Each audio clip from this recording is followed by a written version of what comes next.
On a un tout petit peu de retard, donc je vais lancer tout de suite la fin de cette session de l'après-midi. Tout d'abord avec notre première intervention de Kmar Bendana, qui est professeur d'histoire contemporaine et chercheur permanente à l'Institut supérieur d'histoire de la Tunisie contemporaine, Université de la Manouba, membre du conseil scientifique aussi de l'Université de la Manouba. Elle est également chercheure associée à l'Institut de recherche sur le Maghreb contemporain, IRMC, et membre du Conseil pour le développement de la recherche en sciences sociales en Afrique. Elle est membre du comité de rédaction des revues Ibla, Rawafid, l'annuaire du Maghreb, et elle a publié de nombreuses publications et notamment 2 ouvrages qui s'appellent « Chronique d'une transition », publié à Tunis aux éditions du Script en 2012, « Histoire et culture dans la Tunisie contemporaine », texte de 2002 à 2012.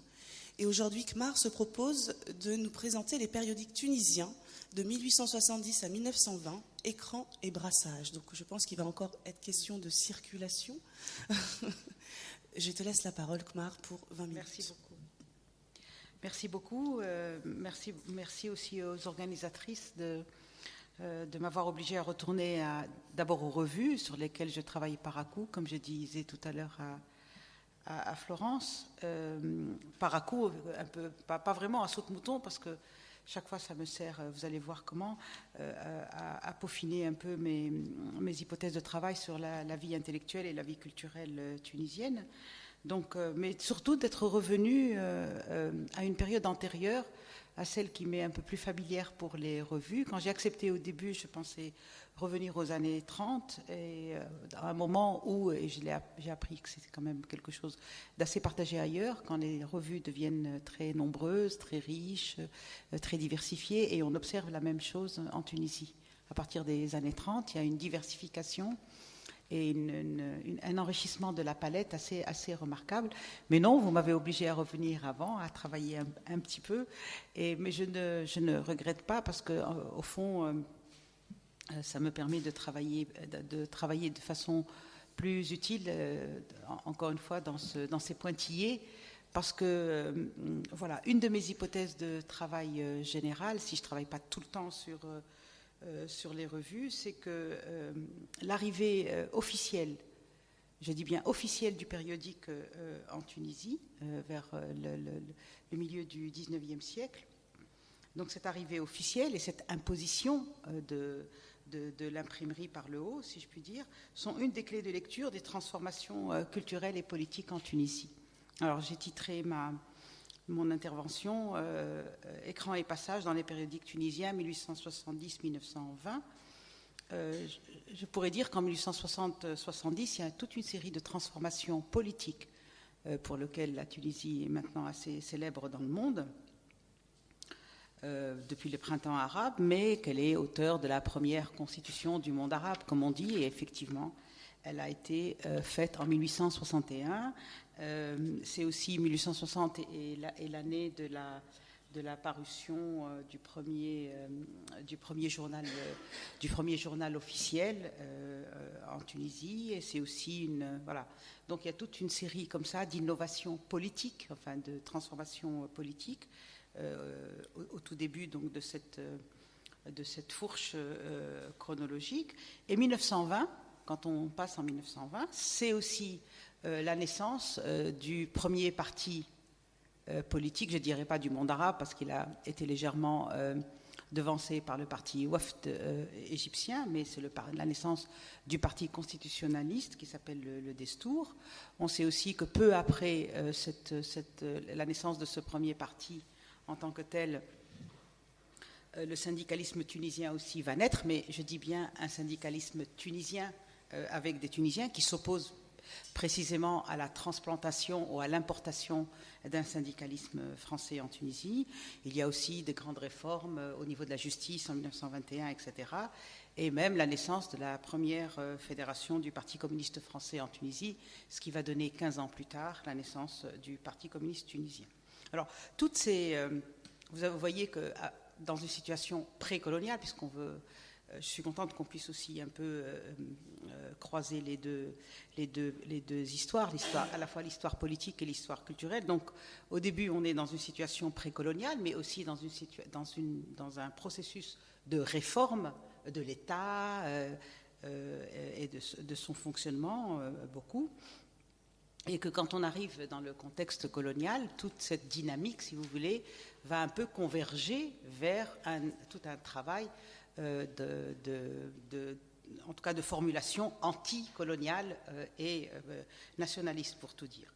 Alors, je dis ça pour essayer donc d'introduire le contexte tunisien en lui-même et pour dire, peut-être pour répondre à quelque chose qui circulait depuis ce matin sur cette question de la modernité. Moi, je préfère aborder les choses un peu comme ça et dire que pour moi, c'est pour ça que c'est une hypothèse qui est pour le moment encore assez inépuisée pour moi. Je regrette qu'il n'y ait pas plus de travaux sur les revues en Tunisie. C'est pas faute d'y travailler, mais il faudrait quand même qu'on travaille beaucoup dessus, parce que je pense que c'est une clé très importante dans l'explication de l'histoire politique, y compris jusqu'à aujourd'hui.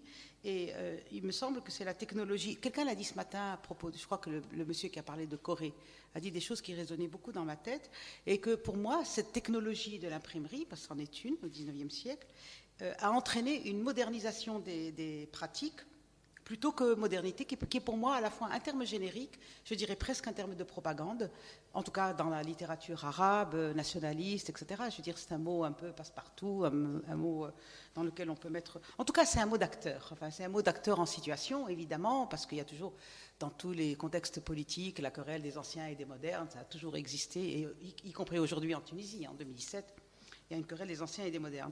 Donc le mot moderne, moi, me gêne parce qu'il est un peu... passe-partout et qui n'est pas une catégorie stable d'analyse. Par contre, quand on parle de modernisation et de modernisme, si je puis dire, parce que le modernisme c'est une aspiration, voilà. Je suis plus un peu dans la tête des acteurs et de ceux qui agissent pour le faire, et je suis plus, en tout cas, plus à l'aise.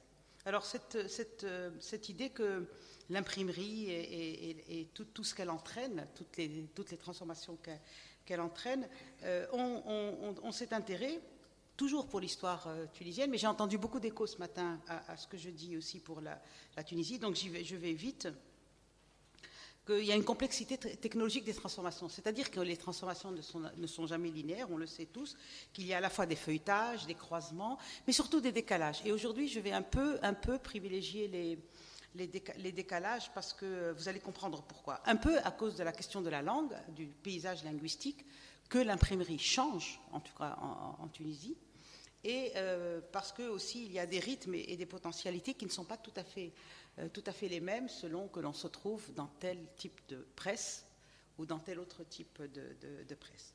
Alors, si j'ai parlé d'écran, le mot me plaît beaucoup parce qu'il est un peu... j'ai pas dit cloison, par exemple, parce que je trouve que pour ce que je vais dire, il y a à la fois le côté cloison, mais il y a aussi le côté projection. C'est-à-dire que dans un milieu colonial où le français rentre comme une langue conquérante, il y a un phénomène de projection. Je dirais même qu'il y a un phénomène de représentation, même si le mot... donc voilà, c'est pour ça que le mot me plaît beaucoup. Mais le premier de ces écrans, en tout cas côté cloison ou côté obstacle, c'est la législation. Et je pense qu'entre la loi de 1875, qui est une loi qui mettait de l'ordre un peu dans la production et la distribution de l'imprimé, donc une loi précoloniale, puisque le protectorat est entré en Tunisie en 1881, et la politique du cautionnement qui est ordonnée en 1884 par un décret sur le cautionnement. Donc ça fait véritablement, ça va installer la langue française comme langue de l'imprimé, comme langue de l'écrit, comme langue de l'administration, comme aussi langue du savoir. Et donc c'est une politique volontaire qui va se voir beaucoup au niveau linguistique. Mais ce qui me semble intéressant aussi, derrière ces écrans, ou avec ces écrans, parce qu'il y a aussi une sorte de rétro...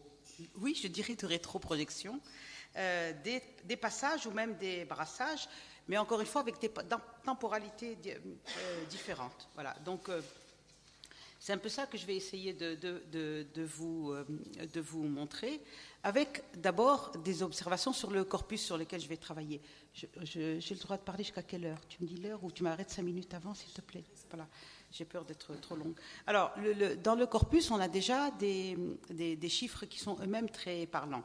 Alors, par chance, je viens de tomber, parce que j'avais toujours des inventaires un peu anciens, pas renouvelés. Je vous ai dit qu'on ne travaille pas assez sur les revues et les périodiques en Tunisie. Mais tout dernièrement, parce que la Bibliothèque nationale de Tunisie prépare un travail de numérisation, encore très parcellaire et tout, et je pense que ça peut vous intéresser, a dressé un guide des périodiques tunisiens du 19e siècle. Et là, on voit bien que dans ce guide, il y a 78 notices de titres. Alors, aujourd'hui, en 2016, on dit non arabe, et à l'époque, quand on parlait de langue européenne et de langue non européenne. Pourquoi? Pour un trait culturel extrêmement ignoré en Tunisie, et encore une fois, je déplore le manque d'études là-dessus, c'est que les premiers imprimés en Tunisie sont en hébreu et en judéo-arabe. Et les deux premières langues de l'écrit imprimé localement, évidemment, parce que l'écrit circule beaucoup. Quelqu'un a dit aussi ce matin, en tout cas, les Tunisiens achètent plus de livres qu'ils n'en produisent. Ou en tout cas, ils lisent. J'espère qu'ils lisent plus de livres qu'ils n'en produisent. Mais surtout, à l'époque, en tout cas, ils lisaient beaucoup plus qu'ils ne produisaient, du point de vue de l'imprimé, parce que la Tunisie, dans une Méditerranée où il y avait le Caire, Beyrouth, etc. Mais surtout, voilà, c'était le lieu de la production en hébreu et en judéo-arabe. D'abord à Djerba, puis à Tunis. Et puis c'est l'italien qui était la deuxième langue de l'imprimé. Et j'en veux pour preuve le fait que les deux premiers numéros de Raï de Tunis étaient bilingues, mais italien, tunisien, puis après, c'est devenu français-tunisien. Donc vous voyez que le paysage linguistique tunisien, dans le manuscrit, il était assez il était turc, italien, hébreu, judéo-arabe, français un peu, parce que c'était quand même déjà une langue diplomatique et ça atteignait la Tunisie, et arabe, et même dialectal, arabe littéraire et arabe dialectal. Et que petit à petit va s'imposer tout un paysage linguistique bilingue. Voilà. Et donc, on va arriver à un paysage bilingue, par la loi, évidemment, et par cette espèce d'appel d'air qui se fait, comme dans toutes les colonies, d'exploitation et tout, parce que les journaux, c'est aussi des entreprises. Donc les gens s'installent et tout, c'est pas seulement une question d'idées, c'est aussi une question d'économie. Donc beaucoup, il y a toute une... Et ce qui fait qu'on arrive très vite à cette position où le français devient langue dominante vers le début du XXe siècle. Et donc, on a donc entre 1878 et 1920 48 titres en hébreu ou en judéo-arabe. Je suis incapable de vous dire la différence et je crois que l'inventaire aussi ne la faisait pas beaucoup, donc je ne suis pas allée le voir, je ne connais pas la langue. Mais entre 1860 et 1920, on a 87 titres en arabe, donc on commence à imprimer en arabe petit à petit, évidemment. Dont 18 en 1920, et on voit bien qu'au bout du parcours, donc en 1920, il y a une montée en flèche à la fois de la quantité et de la qualité, même si la Première Guerre mondiale a été un moment de vide. Donc voilà, on voit bien que les titres en arabe, même s'ils augmentent dans l'imprimé, sont beaucoup moins nombreux que les titres en langues européennes, comme disent les inventaires. Et que l'installation du français va se faire par l'école, évidemment, et aussi par l'imprimerie et par la presse à travers la diffusion des journaux et de revues. Et on voit bien aussi que par les lieux d'édition, on est dans une centralisation qui est très française, si vous voulez. En tout cas, il y a beaucoup à Tunis, mais aussi dans les grandes villes, Bizerte, Sousse-Fass, qui sont des villes du littoral tunisien, mais que les titres en arabe, même s'ils augmentent, ils sont d'abord à Tunis. Il ne commence à y en avoir en dehors de Tunis. Voilà. Vous voyez ce décalage dont je vous parle à chaque fois, c'est-à-dire que le français se développe plus et de manière beaucoup plus élargie et un peu partout, économiquement parlant, je pense que c'est très important, et que l'arabe reste quand même encore très centralisé à Tunis. hein, très longtemps, jusqu'en 1920. On va voir qu'en 1920, ça va un petit peu changer. Et l'autre décalage que je voulais remarquer aussi, c'est que la distinction entre journal et revue, qui est très nette dans le corpus français, pas seulement à cause de la périodicité, mais à cause aussi de la qualification ou de l'auto-qualification que l'on voit, les titres en arabe, eux, sont plus hybrides. On ne sait pas trop. D'abord parce que le mot majalla lui-même, il est polysémique. Très longtemps, c'est après qu'il voudra dire seulement, il y aura une différence entre jarida et majalla. Donc ça se fera petit à petit, ce qui ne se fait pas très vite. Et d'ailleurs, à mon avis, entre majalla et jarida, ça ne se fait que vers les années 50. Donc vous voyez que, encore une fois, ce décalage entre la production en langue française et la production en langue arabe.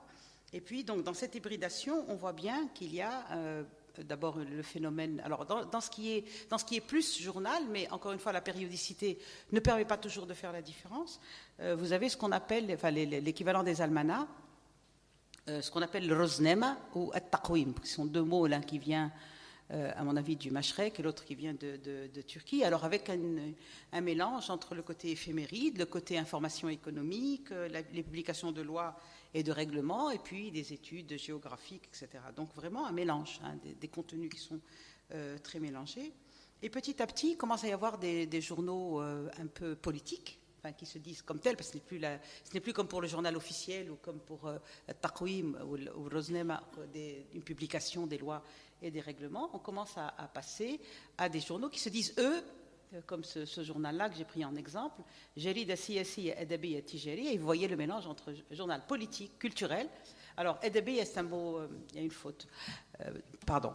Adabiyya, c'est un mot qui peut dire aujourd'hui littéraire, mais qui veut dire aussi intellectuel, enfin, qui veut dire aussi tout ce qui concerne intellectuel. Donc, il y a toujours ce double sens du mot. Et puis, Tijariya, commercial. Alors, vraiment, c'est un assemblage entre les trois domaines, qu'on le retrouve partout. Je vous ai pris cet exemple parce que il est significatif de tous les autres. Et du coup, vous voyez bien que c'est vers le début du XXe siècle qu'on commence à avoir des journaux politiques qui se disent tels, enfin, c'est-à-dire qui commencent à agir d'une façon déclarée politique. Hein, c'est-à-dire on ne fait plus... Et si je dis ça, c'est parce que précisément vers la fin du 19e siècle, vers la fin du 19e, début du 20e, voilà, il y a eu toute une intelligentsia tunisienne qui se transforme petit à petit, d'abord par la confrontation et par l'arrivée du français, mais aussi par les rapports aussi avec la résidence générale. Et un des exemples un de ces exemples, c'est la revue, alors revue ou journal. Je ne sais pas, parce que en tout cas, c'est Al-Hadira, qui veut dire la capitale. C'est le premier journal tunisien, non officiel. Je vous ai parlé tout à l'heure un peu du côté officiel, toujours imposé d'en haut. Et là, il n'est pas non officiel, mais il est subventionné. Hein, il est subventionné par la résidence générale. Et ils se disent, donc c'est un hebdomadaire politique et littéraire, toujours ce même assemblage entre le politique et le littéraire. Mais ça veut dire, Majalla Siyasi Adabi, c'est ça qu'on veut dire, en langue arabe, avec donc dans l'ours, les premiers, des gens très importants, Bachir Sfar, Salim Bouhaj, etc., qui sont effectivement... alors, tous ont des positions officielles, ils travaillent là à l'imprimerie officielle ou à la Zitouna, donc au rectorat de l'université zitounienne, etc.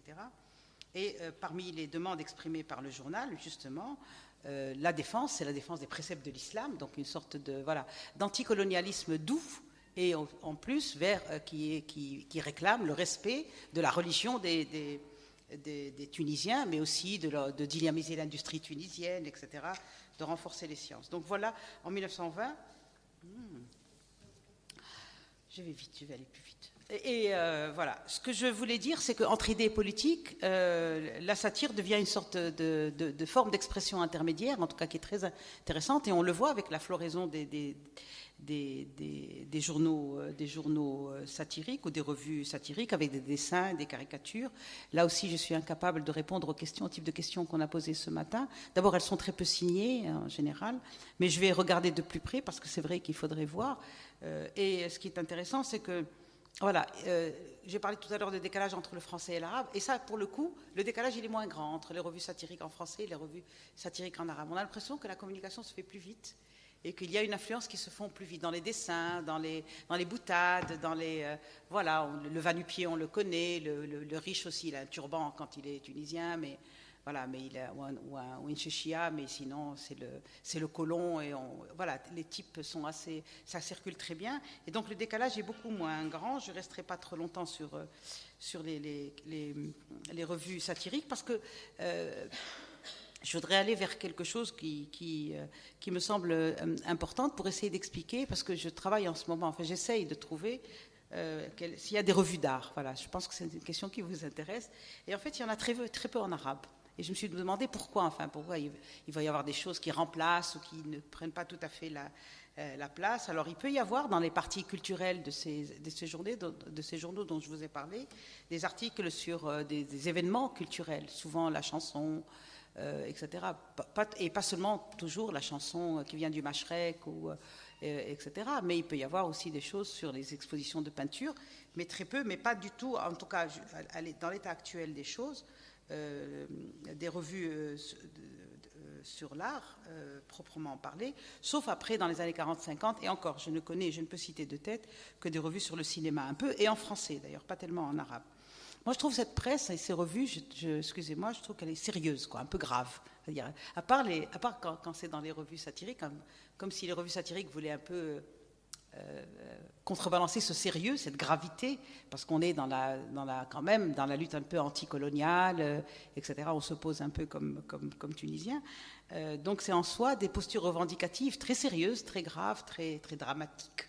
Presque, c'est toujours des dénonciations, des communiqués, voilà, des choses comme ça. Donc très peu de... Et avec les mêmes thèmes, toujours la femme. Alors la femme est un thème, mais elle n'écrit pas, hein, elle n'est pas acteur, elle est thème. Toujours l'instruction, l'intérêt pour les nouvelles générations, etc. Et même si on a quelqu'un comme Tahar al-Haddad, évidemment, mais qui lui n'a pas été suivi sur l'heure, il a dû écrire des bouquins pour être suivi. Il a écrit un peu dans les revues, mais pas tellement. Il a écrit dans les revues, mais un peu plus tard. Mais voilà, on est peut-être aussi, quand on voit ces revues, on comprend, parce qu'on dit beaucoup toujours que dans la Tunisie de la femme aujourd'hui, parce que la femme est assez émancipée en Tunisie et la réputation de l'être, que Bourguiba, c'est Bourguiba qui l'a libérée, etc. Et je pense que c'est là aussi qu'on trouve un peu l'origine de ce féminisme paternaliste. Maintenant qui a donné tant d'avance aux Tunisiennes, si vous voulez. Donc ça, on le trouve un peu là. C'est-à-dire que la femme, voilà, on veut la libérer, on veut qu'elle soit instruite, etc., etc. Et ce sont les hommes qui le disent, qui le font, etc., qui le répètent.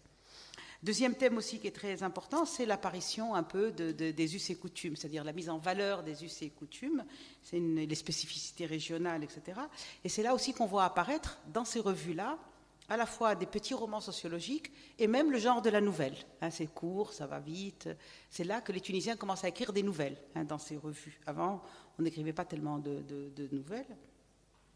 Et c'est là aussi qu'on s'élabore cette fameuse idée de la personnalité tunisienne, d'ailleurs dont Bourguiba, à partir des années 30, qui lisait probablement ces revues, a pu aussi faire son miel, avec toujours cette ambivalence de retour à la culture, à la culture musulmane.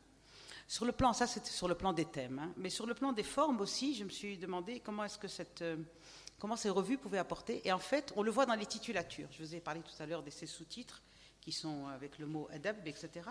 Mais aussi l'apparition de la conférence. Hein, il n'y avait pas de conférence, on faisait pas tellement de conférences, mais les conférences commencent à apparaître comme forme, si vous voulez. Et après, ça devient des articles. Et c'est vrai que l'écriture de l'article, bon, il y a beaucoup de choses qui ont été écrites sur le Mashrek, mais pas assez sur la littérature tunisienne. Un peu quand même, mais bon. Mais aussi la datation double. Et on voit que la datation double, c'est-à-dire que les revues arabes écrivaient seulement avec le calendrier de l'hégire, et puis à partir de 1920, systématiquement, on commence à avoir les deux. Là aussi, c'est une sorte d'ouverture, si vous voulez, qui se voit. Le souci de la pédagogie, voilà, une sorte de pédagogie un peu simple, mais on voit bien que c'est une pédagogie qui n'est pas qu'il y a des soucis pédagogiques, quoi, à la fois parce que les Tunisiens ont créé en Tunisie, on a créé un nouveau système, ce qu'on appelle le système franco-arabe et tout, et donc là aussi. Et puis les traductions, alors Lamartine, Victor Hugo, bien sûr, les Russes aussi, un peu, la littérature russe. C'est ça qui a fait aussi que notre Lamartine national, qui est Abul Qasim al-Cheb, il n'a jamais lu dans le texte. Mais il a fait comme ça, en tout cas, une poésie très célèbre, qui est restée célèbre jusqu'à nos jours. Donc on voit bien que dans les formes, si vous voulez, c'est presque par les formes que les choses changent, et dans les pratiques, encore une fois, que autrement. Voilà, ça donne à mon avis un passage de ce qu'on pourrait appeler les publicistes, des gens qui s'occupaient un peu de tout. Moi, c'est ça que j'ai appelé à des hommes politiques, si vous voulez, plus. Et je voulais parler un peu peut-être de Saad al-Uzma, qui veut dire la félicité suprême, qui a été créée en 1904, mais une revue de Zaytounia, c'est-à-dire vraiment de cheikh de la Zitouna. J'en veux pour preuve que l'Akhdar Hussein va devenir recteur de l'Azhar, et Mohamed Tal Ben Achour va devenir recteur de la Zitouna. Donc ces deux personnes bien traditionnelles, etc., sont rentrées dans les revues, dans une revue... Voilà, qui est quand même, qui a beaucoup, elle a duré 2 ou 3 ans, et c'était quand même important parce que chez les plus traditionnels, on a vu quand même la forme revue arriver. Ça donnera plus tard, dans les années 30, une autre revue tunisienne dont je vous parlerai si vous voulez, mais j'en ai parlé ailleurs. Voilà, je vais conclure pour ne pas trop prendre sur le temps. Ce qui me semble intéressant un peu dans cette période de 1860 à 1920, c'est qu'on voit à la fois s'installer... Alors, on a parlé de colinguisme ce matin, et moi j'aime bien l'utiliser un peu dans un autre sens, c'est-à-dire le colinguisme arabe-français, mais aussi parce qu'il y a l'usage des 2 alphabets. Et si aujourd'hui... Alors, à l'époque, on utilisait 2 alphabets, et aujourd'hui, on utilise les 2 alphabets, pour parler de l'arabe et du français. On écrit l'arabe avec les 2 alphabets, et je pense aussi que ça a installé, on a installé ce que j'appelle un usage séculier de la langue arabe. On a beau défendre l'islam, mais petit à petit, on se met aussi à une sorte de langage, je ne vais pas dire toujours politique, mais sécularisé de la langue. On ne dit plus Bismillah ar-Rahman ar-Rahim, on ne dit plus Alhamdulillah, etc. Je veux dire, il y a toute une sorte d'évolution de la langue arabe qui s'éloigne un petit peu des formes traditionnelles. La presse satirique aussi comme phénomène nouveau, mais qui, encore une fois, je pense qu'on n'est pas arrivé à des revues d'art en bonne et due forme avant les années 50 ou 60. La naissance aussi d'un lectorat périodique, et à mon avis c'est très caractéristique de l'intelligentsia tunisienne, très ouverte un peu sur tout ce qui vient du Mashrek et d'Europe, avec des journaux, des revues, des magazines, etc. Donc des revues intellectuelles et d'idées, mais peu d'art. Mais ça ne les empêche pas d'être illustrés. Il y avait des gens qui travaillaient, des peintres, enfin pas des peintres, des dessinateurs, etc. Et puis donc des retombées, le féminisme, les revues féministes viendront plus tard, mais féministes, mais par des hommes dans les années 30, féministes faites par des femmes dans les années 50-60. Donc ça viendra comme ça. Et donc voilà, je pense que c'est l'effervescence particulière des années 1950 qui a valu beaucoup de travaux sur les revues. Aujourd'hui, n'a pas trouvé un nouveau souffle, mais j'aimerais bien aussi qu'on reprenne un peu tout ce travail-là. Parce qu'il y a un travail très important et assez fondateur des années 50 du père André Demersman, qui était père blanc, et qui a retracé magnifiquement toute la genèse du langage et du vocabulaire politique tunisien à travers 88 revues en langue arabe qui sont parues entre 1904 et 1950, ce qui est énorme quand même et qui a constitué, à mon avis, le tronc de la culture politique tunisienne et qui est toujours vivant aujourd'hui. Merci.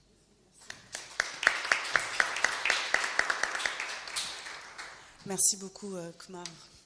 Je pense qu'il y aura beaucoup de questions que je vais reporter après l'intervention, la deuxième intervention, si vous le voulez bien. Alors, je vous présente Ibrahim Saïdo Aidogan, qui est professeur, maître de conférences en langue et littérature kurde à l'INALCO. Il est l'auteur de plusieurs ouvrages en kurde, dont 2 romans, des traductions littéraires du français et du turc vers le kurde, et 2 ouvrages réunissant ses travaux littéraires et linguistiques.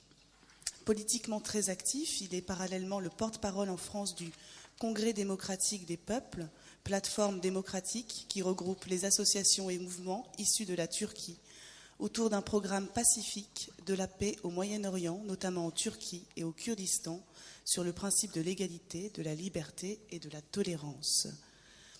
Il va intervenir aujourd'hui sur la naissance du nationalisme kurde en 20 ans, 1898-1918. Je vous laisse la parole. Alors, comment ça va se passer? Je vais prendre l'ordinateur, je vais me mettre de l'autre côté. Ah non, mais je vous laisse la place. Vous allez échanger la place. Mais pardon, j'ai pas réalisé, pardon. Allez-y.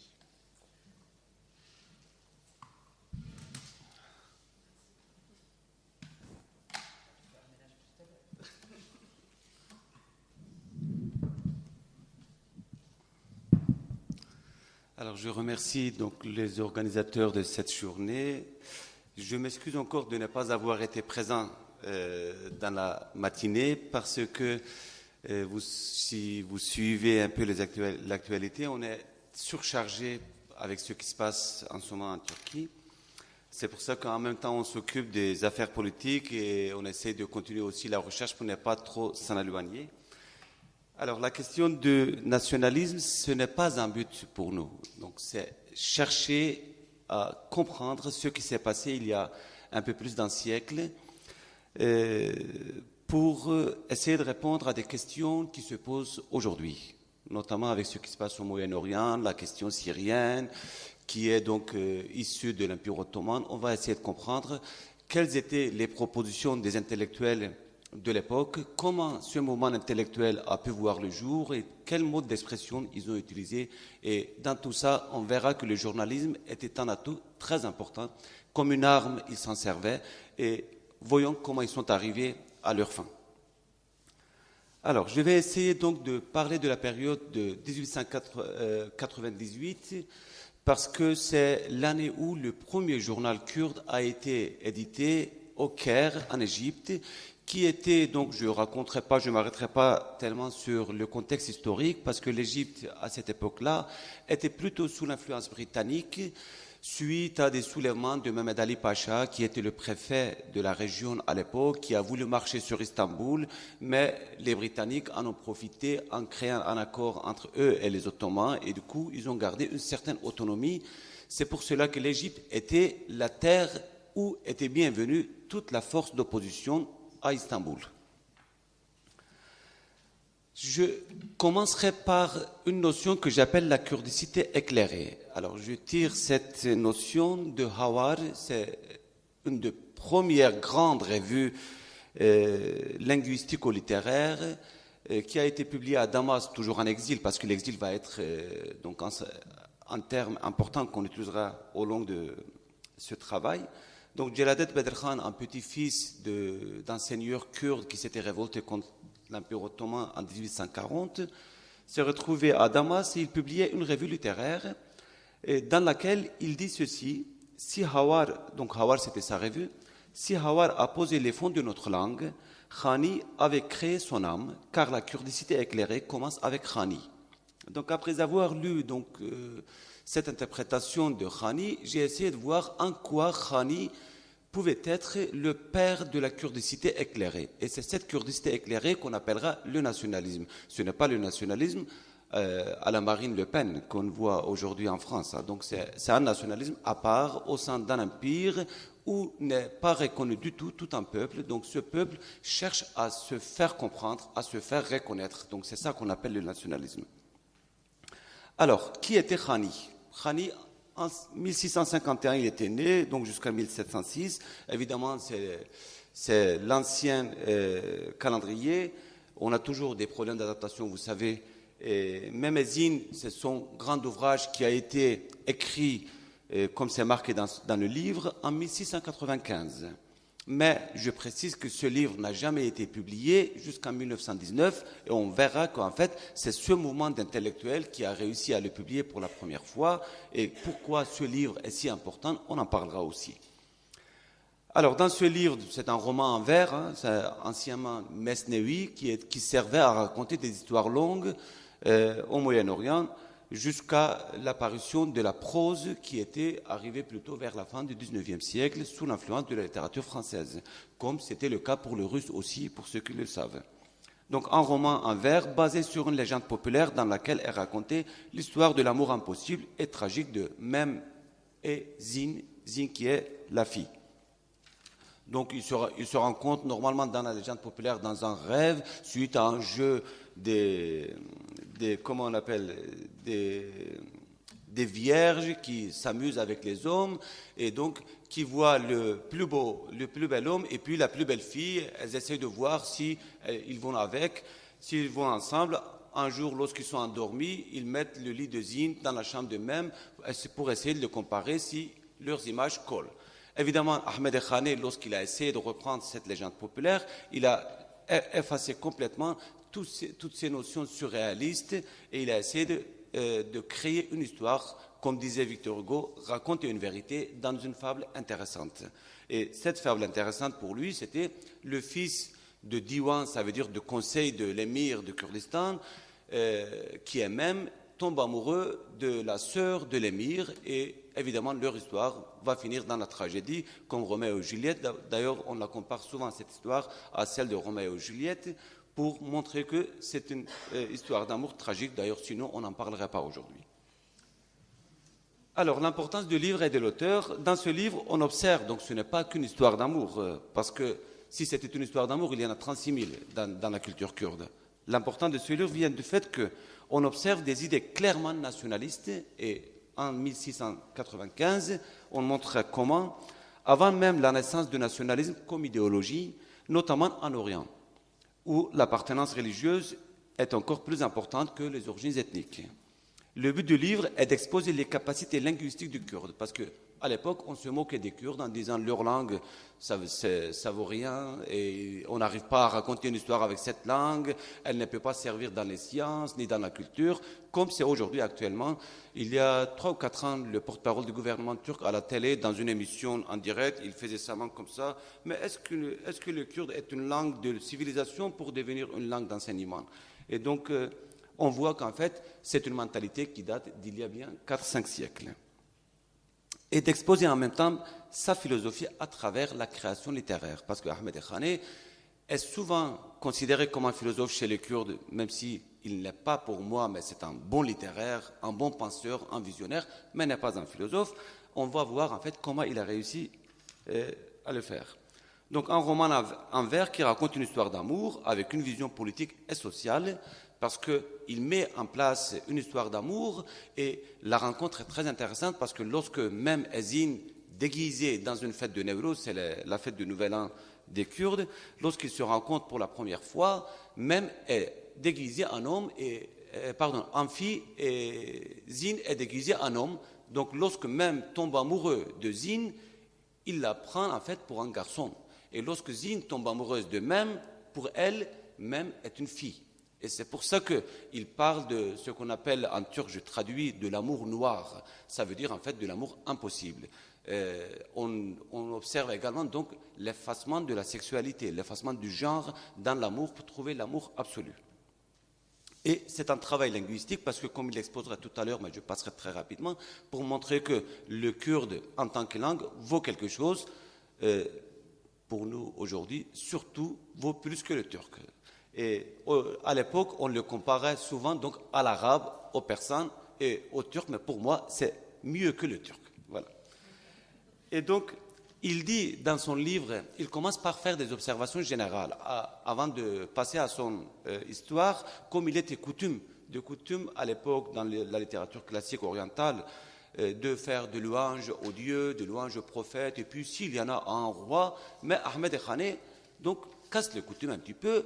Il parle de l'importance des observations sur la société kurde, il donne des conseils, ce qui est curieux, c'est pour ça que je le classe donc dans le nationalisme, et même tous les mouvements nationalistes de la fin du 19e siècle, début du 20e siècle, se réfèrent à Ahmed Khane, ce qu'on va voir encore en grande ligne. Donc il commence comme ça, il dit, si nous avions un maître affable et de bonne parole, donc quelqu'un qui connaissait la valeur de la bonne parole, notre monnaie sera frappée, ça veut dire on aurait été souverain de notre terre. Elle ne resterait pas suspecte sans cours. Parce que le Kurde, à son époque, comme aujourd'hui, ne valaient rien du tout, personne ne payait un tissu qui était fait en kurde, pour reprendre une expression valable en kurde. Si nous avions un souverain digne de la couronne, il aurait pitié des orphelins que nous sommes et nous sauverait des méchants. Donc l'expression de « il aurait eu pitié », ça c'est une traduction de Sandrine Alexis à Kifassin que je reprends. Je n'ai pas voulu toucher leur traduction, mais peu importe, l'essentiel c'est de donner le sens parce que la poésie n'est pas très visible, vous le savez. Donc il aurait eu pitié des orphelins parce que les Kurdes sont sans père, ils n'ont pas de guide, ils n'ont pas de leader, ils n'ont pas de roi. C'est pour ça qu'ils sont éparpillés entre les Turcs, les Persans et les Arabes. Mais depuis le début, Dieu l'a fait ainsi, il a placé sur nous ces Persans et ces Turcs. C'est une honte pour les rois et les princes, car les poètes et les pauvres gens, que peuvent-ils faire? Il règne bravement celui qui s'empare de l'épée. Parce que, étant donné les circonstances, les Kurdes sont dirigés par les Turcs et les Persans, parce que c'est eux qui ont l'épée, et donc il n'y a pas de roi, et même les princes kurdes aussi se soumettent aux Ottomans et aux autres, et c'est une honte, donc une vision critique de la part du poète. Et il finit par ça, je m'étonne des décrets de Dieu. Pourquoi en ce monde les Kurdes sont-ils tous dépossédés? Pourquoi sont-ils tous condamnés? Vois, de l'Arabie à la Géorgie, les Kurdes sont comme une citadelle de toutes parts. Ils sont le bouclier de ces Persans et des Turcs. Et les deux camps prennent les Kurdes pour cible de leurs flèches meurtrières. Donc je passe l'analyse du discours là-dessus. C'est assez clair qu'en fait, il critique la soumission des Kurdes et il essaye de faire appel à un souverain, un guide qui sauverait les Kurdes de cette situation. Si nous nous accordions, parce que les Kurdes sont divisés en tribus et ce sont des féodaux qui dirigent la région, mais ils ne sont jamais d'accord, si nous nous accordions en étant dirigés tous ensemble, alors serait établie la religion et l'État, les Kurdes auraient la science et la connaissance, tous les Roums sont les Turcs, tous les Roums et tous les Persans nous obéiraient, ça veut dire c'est nous qui allons désormais être souverains sur eux, on distinguerait alors le vrai du faux et les hommes de valeur sortiraient de l'ombre. Aussi non par capacité et expérience, mais par patriotisme et amour du peuple, ce sont ses termes à lui, aussi par persévérance et nécessité, il créa cette œuvre nouvelle. Contrairement à la coutume, parce que tout le monde écrivait en arabe ou en persan ou en ottoman, lui, il l'a écrit en kurde. Ce qui est limpide, il l'a laissé pour boire la lie, parce que lorsque vous épluchez une orange, vous jetez la peau et vous mangez le pur. Lui, il utilise l'expression, il dit « j'ai jeté le pur et j'ai mangé la peau », pour dire que j'ai fait l'envers de ce que les autres ont fait. Il ordonne à les perles de la langue kurde s'évertuant ainsi pour tous. Et là, il explique pourquoi. Alors, c'est une réaction donc, c'est pour ça que je considérerais le nationalisme kurde comme une sorte de nationalisme réactionnaire. D'ailleurs, c'est à la base de toutes sortes de nationalisme, afin que nul ne puisse dire que, j'ajoute, les Kurdes n'ont ni savoir, ni nobles origines, les livres ont main détenteur, mais de ce partage, les Kurdes n'ont rien reçu. Parce que dans toutes les langues, il y a des grands livres, sauf les Kurdes, afin que les savants ne puissent dire les Kurdes, pour eux-mêmes, ne recherchent pas l'amour. Ça veut dire les Kurdes ne connaissent pas l'amour, et jamais une belle histoire a été racontée en kurde. Or, il y avait plein de poésie, qu'on verra. Donc cette comparaison, cette réaction envers les autres, c'était déjà visible dans les poésies de Malaï Jiziri, un poète, un des plus grands poètes aujourd'hui, même très connu parmi les jeunes d'aujourd'hui. Il se comparait à Hafez el-Shirazi, qui était un grand poète de l'époque iranien. Si tu cherches le plaisir de la poésie, voilà les poèmes de Mala, donc de lui-même. Pourquoi aller jusqu'à Shiraz? Donc c'est une comparaison encore qu'il met entre lui et Hafez el-Shirazi. Alors, est-il une réaction? Il finit donc par dire que les Kurdes ne sont pas tous ignorants, ne sont pas tous imparfaits, mais c'est parce qu'ils n'ont pas de guide. Et il finit dans la dernière ligne, si nous avions nous aussi un maître. Et il explique alors ce qui serait passé après. Donc, qui est ce maître? L'élu, appelé par Khani. On essaiera de voir s'il la retrouve 2 siècles plus tard. Est-ce qu'il s'agit d'un roi ou d'un souverain? Est-ce qu'il s'agit d'un guide? Est-ce qu'il s'agit d'un leader politique?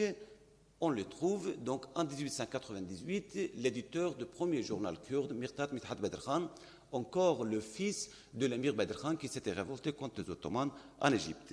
Donc il était placé en Égypte, donc il était parti en exil une fois que sa famille a été dispersée aux 4 coins de l'Empire ottoman pour que les membres ne puissent pas communiquer entre eux. Donc tout à l'heure j'avais dit, si nous avions un souverain, un Sitan Khané, il aurait eu pitié des orphelins que nous sommes. Donc lui, il commence par j'ai pitié des Kurdes. Donc je plains les Kurdes. Parce qu'ils sont plus intelligents, ils sont plus forts que moi, je pense. Ils sont plus forts, surtout plus forts que les Turcs. Ils sont plus forts, plus intelligents que beaucoup de peuples. Il a raison. Ils sont plus généreux, plus fidèles, même trop généreux et trop fidèles à leur religion, plus forts que les autres. Ça, il a raison aussi. Mais ils ne sont pas lettrés et riches comme d'autres peuples. Là, il parle des Arméniens et des Juifs et des Nestoriens, en fait, qui étaient autour d'eux, parce que c'est eux qui s'intéressaient au commerce et au savoir-faire, c'est eux qui publiaient des journaux, c'est eux qui faisaient du théâtre. C'est parce que les Kurdes étaient des paysans à l'époque. Ils ne savent pas ce qui se passe dans le monde, ne savent pas comment est leur voisin Moscou. À l'époque, le méchant était Moscou. Moscou est ce qu'ils préparent. C'est pour cela que pour aider, j'ai écrit ce journal. Donc le mot « je » est très important là-dedans, parce que c'est un monsieur qui pratiquait plusieurs langues. Il a été installé au Caire où toute opposition était visible, ça veut dire rien n'était censuré ni interdit. Il avait accès au journalisme entier, donc du monde entier, et il faisait une synthèse dans son propre journal. Le mot journal, c'est pour ça que devient important. Et comme ma collègue tout à l'heure a expliqué, entre journal et revue, il y a une ambiguïté. C'est un journal bimensuel, mais un journal personnel ou une revue où il y a aussi des écrits littéraires, même des conseils à son peuple. Donc, il se présente comme un guide. C'est pour ça qu'il dit « Je plains les Kurdes » et c'est pour eux que j'ai écrit ce journal. Il n'y a pas l'agence française, l'agence presse, machin, tout ça. Il n'y a pas de Reuters. C'est lui-même, tout seul. Donc, le contexte historique, je passerai un petit peu. Je pense que mes collègues ont pu expliquer un petit peu. L'Empire ottoman s'était affaibli. Il y avait même plusieurs tentatives de faire des réformes pour réorganiser l'État. Et puis, l'influence occidentale, notamment l'influence française et britannique, qui était sur l'Empire ottoman et en Égypte, dans les pays aujourd'hui connus comme arabes. Alors, le journal Kurdistan est le premier journal kurde publié par Mirtad Bedr Khan au Caire, bimensuel, écrit en kurde mais aussi en ottoman, notamment lorsqu'il s'adresse au sultan pour expliquer la situation des Kurdes, et 31 numéros au total. Alors voilà donc la couverture du journal Kurdistan. À l'époque, on écrivait en lettres araméennes, donc aujourd'hui connues pour la langue arabe. Et on n'écrivait pas les voyelles comme vous voyez, juste le dernier syllabe, on voit en élif, donc pour marquer A, mais KRD, c'est pour montrer kurde, parce qu'à l'époque, même en ottoman, on ne marquait pas les voyelles. Vous savez que c'est une grande histoire de l'écriture en arabe. Est-ce qu'on marque les voyelles ou pas? Même Muawiyah et Ali s'étaient fait la guerre à cause de ça. Alors, Kurdistan, c'était une nouvelle voix, mais aussi une nouvelle voix, et qui présentait une nouvelle vision aussi, parce que pour la première fois, l'espace intellectuel était créé. On passait donc d'une structure tribale à une structure intellectuelle pour une organisation politique, politico-culturelle et même linguistique, pour combattre l'ignorance. Et comment le faire lorsqu'on est en exil, pour s'adresser à un peuple complètement illettré, parce que les chercheurs parlent de 5% de lettrisme à l'époque ottomane, même si je trouve que c'est un petit peu exagéré.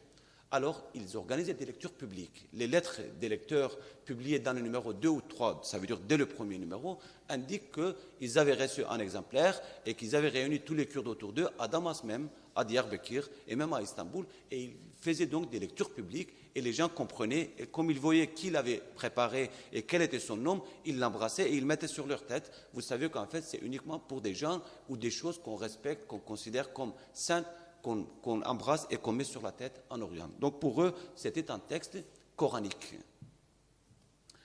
Alors, qu'est-ce qu'il y avait dans le journal Kurdistan? C'était les nouvelles du monde. On parlait même de la guerre entre le Japon et la Chine, et de la guerre en Europe. On racontait même l'histoire de la guerre de 100 ans. Donc, tout ce qui se passe dans le monde, toute la culture, la connaissance à laquelle avait accès Mirtad Bedr Khan, passait aussi par le journal. Ça veut dire qu'il faisait son journal quotidien, comme aujourd'hui ce qu'on fait avec Facebook. C'est à peu près la même chose, sauf qu'il utilisait une imprimerie. C'est pour ça que je le considérerais, et j'ai été étonné, parce qu'à mon absence, vous avez évoqué depuis ce matin la modernité. Donc, avec l'imprimerie, en fait, on est dans une ère de la pensée moderne, désormais, chez les Kurdes. Et il donne des conseils sur des sujets politiques et sociaux, même sur l'éducation des femmes et des enfants. Il donne des conseils comme s'il parlait à sa tribu.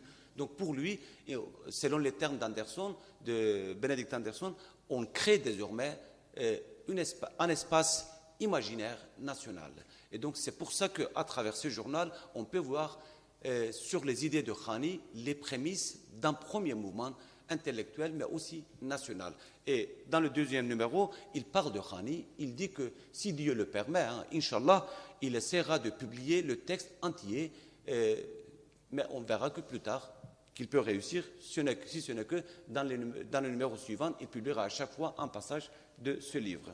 Donc, importance du journalisme, il a contribué à la formation d'une pensée moderne, à la création d'un espace intellectuel, à l'emploi massif de la prose, c'était la première fois qu'on employait la prose en kurde, à la création d'une nouvelle littérature, parce qu'on mettait en avant non seulement ceux qui avaient été faits avant, mais on encourageait aussi les nouveaux écrivains, et à la formation d'une communauté nationale autour de la langue et d'un espace politique, puisque les revendications étaient complètement politiques. 3 organisations stambouliotes que je vais passer rapidement. Donc la première organisation en 1900 sur laquelle nous ne savons pas grand-chose, juste les écrits et les mémoires de l'époque nous montrent qu'il y avait une organisation. Kurtaoun Teraki Cemiyeti, ça veut dire l'association pour la solidarité, l'union et la solidarité des Kurdes, dont nous avons aujourd'hui le statut que nous avons pu copier en trichant dans les archives turques, et puis une première association des étudiants kurdes en 1912 à Istanbul qui s'appelait l'Espoir. Les journaux qui avaient été publiés à l'époque à Istanbul, Kurtaoun Teraki, ça veut dire chaque association publiait un journal ou une revue. Je passe la traduction des noms, donc une revue ou un journal pour eux c'était la même chose. Mais on voit la périodicité, donc c'est toujours des périodes mensuelles qu'on y arrive jusqu'à 1918. Quelques couvertures des revues qui ont été publiées, donc le journal Kurdistan et la revue Roji Kurd qui a été publiée par les étudiants à Istanbul. Et puis, lorsque Roji Kurd a été interdit, donc sur la gauche vous voyez Roji Kurd, qui a été interdit au bout de 4e numéro parce qu'il s'intéressait trop à la langue kurde et à la nationalité, et du coup ça a été interdit, alors ils ont switché entre deux dialectes, de Kurmanji ils sont passés vers le Sorani pour traduire le même nom. Roji Kurd voulait dire le soleil kurde en Kurmanji, et en Sorani, Hatawi Kurd veut dire encore le soleil kurde, pour s'inscrire dans la même lignée politique en fait. Et puis en 1918, nous avions Jin qui se plaignait curieusement de l'écriture en lettres arabes en disant il y en a qui lisent comme Jin, Jin veut dire femme en kurde et Jin veut dire la vie en kurde. Donc il se plaignait en disant mais que peut-on faire si une langue indo-européenne s'écrit avec un alphabet qui était plutôt prévu jusqu'aujourd'hui pour les langues comme l'arabe et l'ottoman. Alors, première grande organisation non tribale, je passe pour vous montrer leur programme. Alors, soutenir les changements politiques et en informer les Kurdes. Créer l'union des Kurdes autour de l'identité ottomane, c'est diplomatique. C'est juste pour ne pas créer des soupçons. Diffuser le savoir, lutter pour la reconnaissance des Kurdes et de leur langue, mettre fin aux guerres tribales, établir de bons liens entre les Kurdes et leurs voisins arméniens, assyriens et autres. Cela montre que le discours des intellectuels kurdes était contre les massacres qui étaient menés, la campagne de massacres qui était menée contre les non-musulmans, ce qu'on appelait les Ghayr al-Muslims à l'époque, et même ils publiaient des appels dans les journaux arméniens à l'époque. Ça veut dire s'il y a eu des tribus qui ont participé du côté des Ottomans en échange des titres honorifiques et de l'argent, le discours du mouvement kurde était beaucoup plus que ça, même pour appeler à l'alliance avec les Arméniens. Soutenir l'égalité entre les différentes ethnies et combattre l'inégalité. Ça aussi, c'était très progressiste par rapport à son époque. Et établir le pouvoir décentralisé et élargi pour les régions. Ça veut dire qu'on est vraiment face à un programme clairement politique. Pour les autres sujets, il se référait au statut d'Ittihad Teraki Parti, ça veut dire le comité pour l'union et le progrès, les jeunes Turcs qui ont pris le pouvoir du côté de l'Empire ottoman et qui ont massacré donc les Arméniens. Parce que la devise officielle de ce parti était, vous connaissez, liberté, égalité et fraternité. Officiellement, c'était ça la devise. Et donc tout le monde était ensemble, mais une fois arrivés au pouvoir en 1909, ils ont oublié toutes les promesses de l'égalité, de la liberté, de machin, comme ce qui peut arriver dans quelques semaines ici en France. L'ancien régime ayant coupé la tête aux autres ethnies, donc je propose de passer tout ça pour venir en conclusion. En fait, dans les journaux publiés à l'époque, on voit souvent les revendications des Kurdes, surtout sur la reconnaissance d'un statut de peuple kurde comme les autres composants de la société ottomane. Ça veut dire qu'ils se considéraient, ils se proposaient comme ottomanes, mais ils disaient on est des origines kurdes, donc il faut juste reconnaître que nous existons et il ne faut pas nous éloigner de la haute administration de l'État. Nous aussi, nous valons quelque chose. Ça fait 4 siècles que nous protégeons les frontières contre les Russes et les Iraniens, parce qu'il y a eu des guerres qui ont duré longtemps.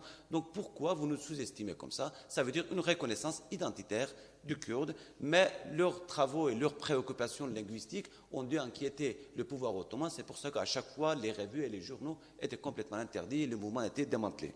Mais depuis 1898 jusqu'en 1918, dans la fondation des organisations politiques, des mouvements, des revues, on voit toujours les mêmes noms.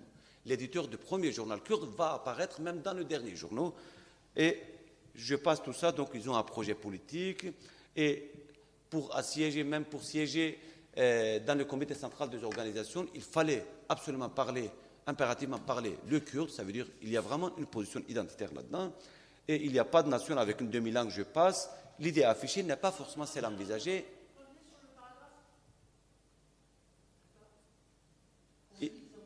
Oui, il n'y a pas de nation avec une demi-langue. Transformer la langue kurde en une langue servante à lire et à écrire, donc comme la préoccupation d'Ahmed Khane, et diffuser le savoir dans tout le Kurdistan et par cette voie enseigner la science et l'art aux Kurdes sont parmi nos objectifs principaux.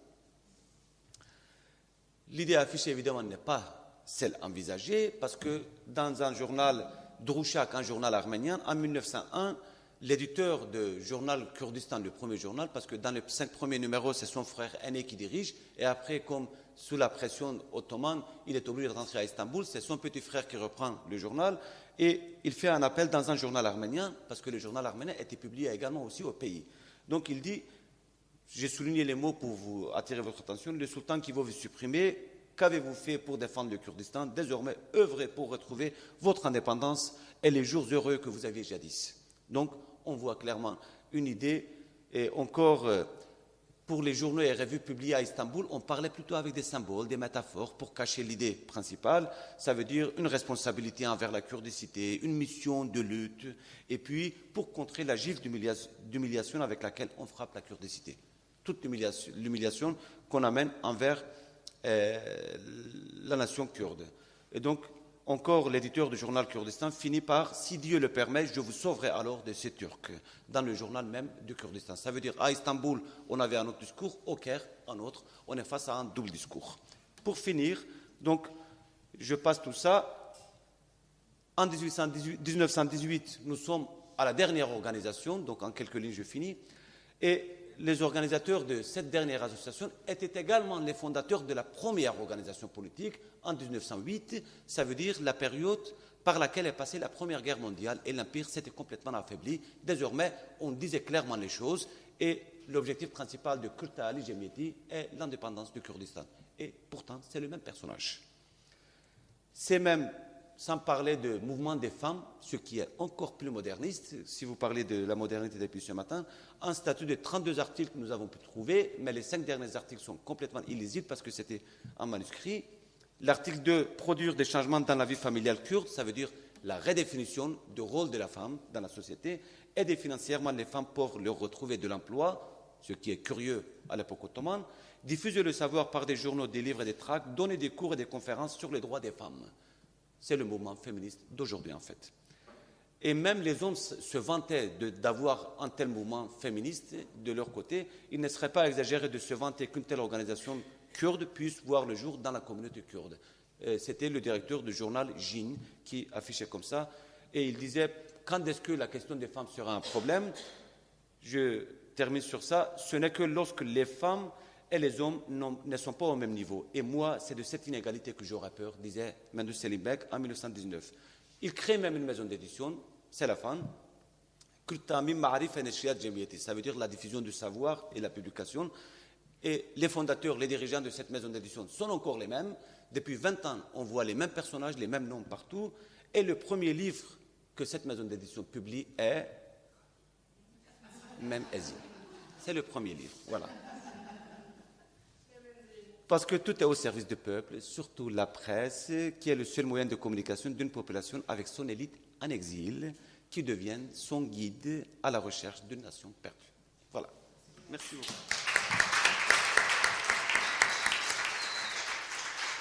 Merci beaucoup pour ces 2 interventions.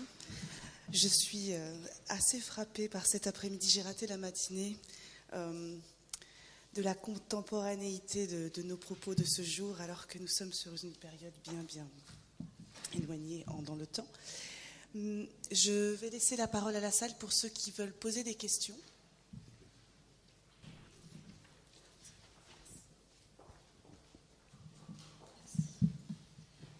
Merci beaucoup aux deux intervenants.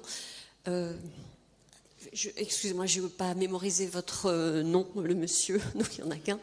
Aydogan. Voilà, Aydogan. Donc j'ai été Vous pouvez m'appeler Ibrahim. Donc, Ibrahim, très bien.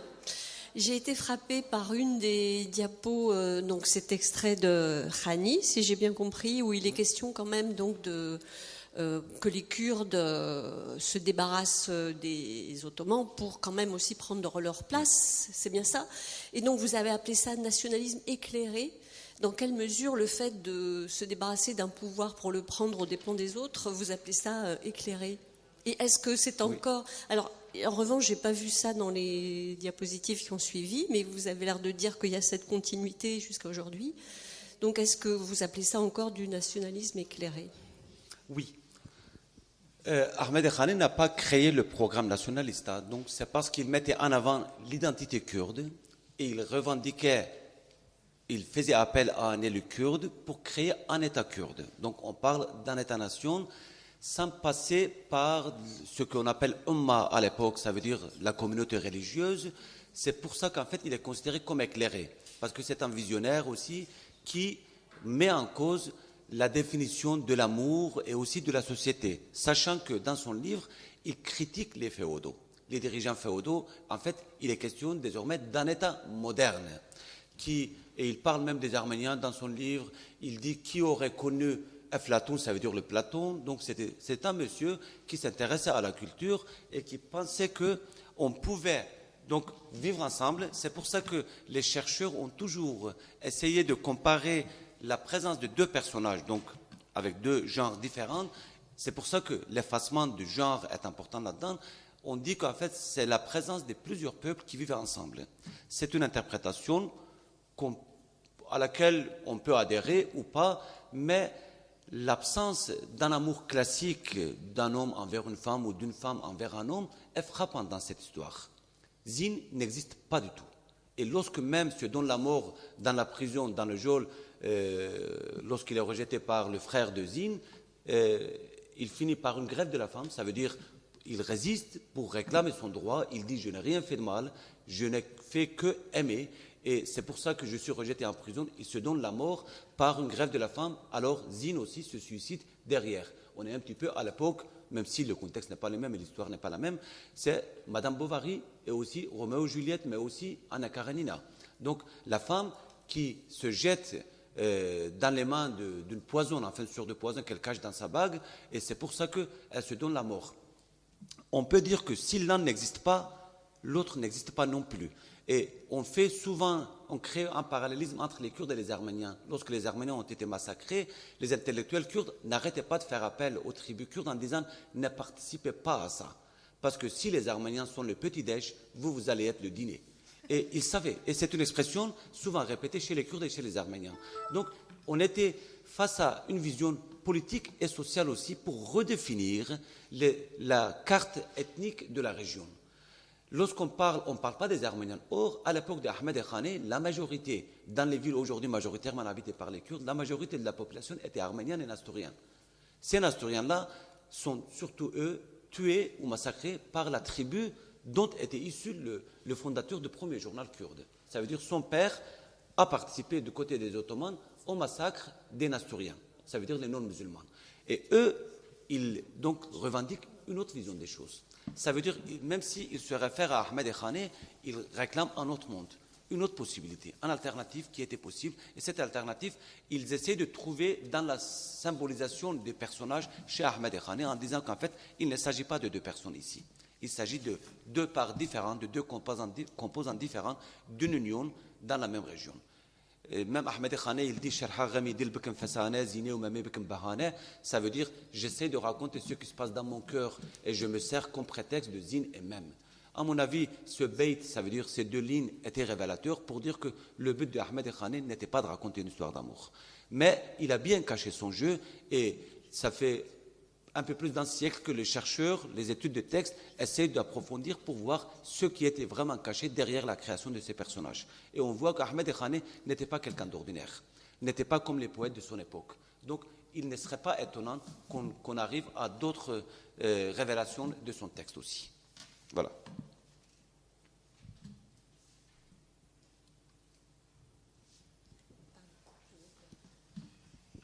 Moi, j'ai une question pour Kmar Bendana. Est-ce que ces journaux tunisiens avaient un modèle, ou est-ce qu'ils sont nés comme ça, ou est-ce qu'ils se sont inspirés d'une presse française ou italienne?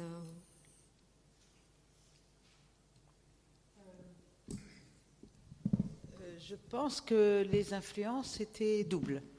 Il y a effectivement une influence italienne d'abord, bien sûr, mais je pense aussi qu'il y a une influence du Mashrek aussi, parce que le Mashrek est en avance sur la Tunisie en termes de journaux et de production, et d'ailleurs de production intellectuelle tout court, ne serait-ce que parce que l'imprimerie est là depuis plus d'un siècle, il y a plus d'un siècle de décalage. Donc Beyrouth et Le Caire sont des endroits aussi où on produit...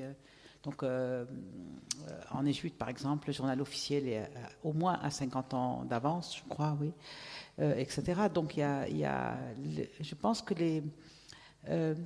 l'originalité de cette circulation, c'est, en tout cas pour la Tunisie comme récepteur, c'est que les influences viennent à la fois de l'Europe, de Turquie et du Mashrek. Et je pense que tout ça, voilà, la Tunisie, même s'il y a... oui, un retard en termes en tout cas d'installation de l'imprimerie. La lithographie est restée très longtemps sur place, donc ça veut dire qu'il y a un secteur traditionnel important. Je ne dirais pas qu'il résiste, mais bon, on peut pas.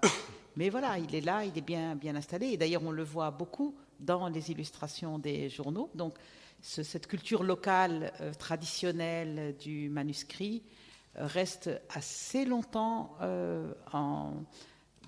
assez longtemps présente dans les journaux. Par exemple, on peut calligraphier les titres, etc. Donc il y a de la calligraphie ou de la lithographie dans les journaux imprimés jusqu'au début du XXe siècle. Mais ça aussi, c'est parce qu'on le retrouve au Mashrek, un petit peu. Voilà. Donc il y a les deux, à mon avis, il y a les deux. Dans le vocabulaire, il y a les deux. Parce que je pense que, par exemple, sur le mot adab, il y a la même polysémie, enfin des choses comme ça, quoi, qu'on peut retrouver. Quelqu'un parlait ce matin il y a des choses qu'on ne nommait pas, enfin, c'est-à-dire qu'on les faisait sans les nommer, peut-être parce que ça se faisait dans le Mashrek. C'est de ça qu'a bénéficié la Tunisie, cette espèce de... c'est un pays, je pense, qui a beaucoup consommé avant de produire. En termes d'imprimerie, de journaux et de revues. Et je pense que cette double attache ou double filiation, ou d'être un peu le point d'arrivée d'une circulation pas uniquement européenne, pas uniquement turque, pas uniquement mashrekine, voilà, elle en a bénéficié avec 50, 60 ans de décalage, à mon avis. Enfin,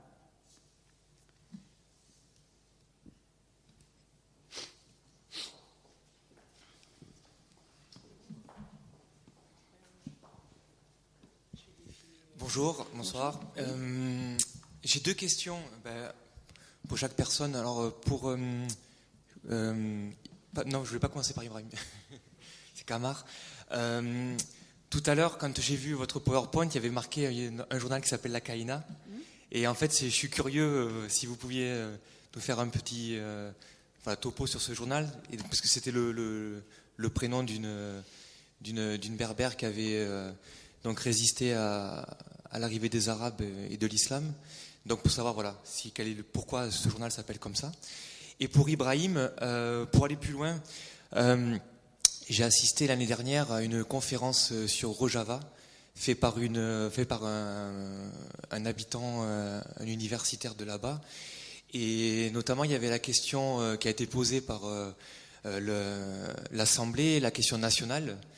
Et parce que Rojava, c'est une expérience qui est plutôt intéressante, en tout cas ce que j'ai lu moi de l'extérieur sur des pratiques autogestionnaires.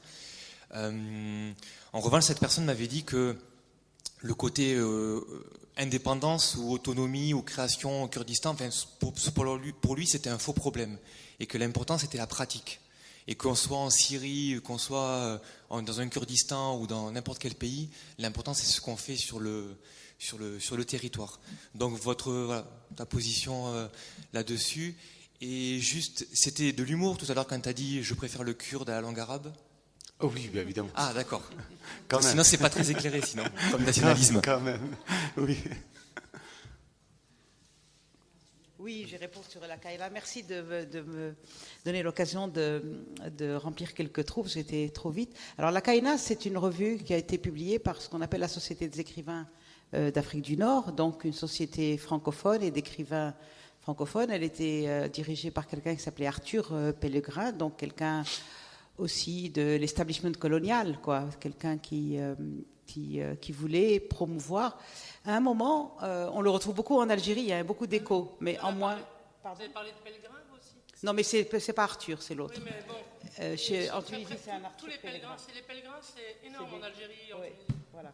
Mais celui-là, bon, c'était quelqu'un de droite, enfin d'une bonne droite, bien...